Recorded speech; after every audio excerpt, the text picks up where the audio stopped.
Star India one मध्ये आपलं स्वागत आहे। पाहूया आजची प्रमुख माहिती।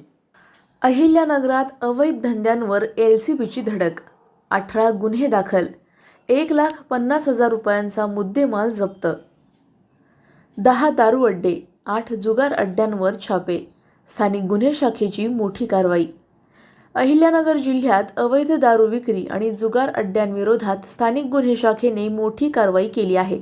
पोलीस अधीक्षक मुमक्का सुदर्शन यांच्या मार्गदर्शनाखाली स्थानिक गुन्हे शाखेच्या पथकांनी जिल्ह्यात विविध ठिकाणी छापे टाकले।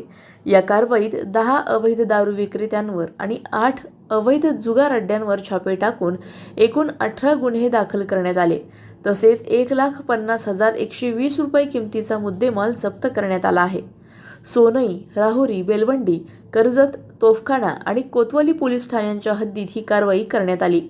स्थानिक गुन्हे शाखेकडून यापुढेही अवैध धंद्यांवर सातत्याने कारवाई करण्यात येणार असल्याचे पोलिसांनी स्पष्ट केले आहे। प्रतिनिधी जाकीर शेख, अहिल्यानगर। आमच्या YouTube चॅनलला नक्की सबस्क्राइब करा। पाहत रहा स्टार इंडिया। फेसबुक आणि Instagram स्टार इंडिया वनला फॉलो करा। पाहिल्याबद्दल धन्यवाद।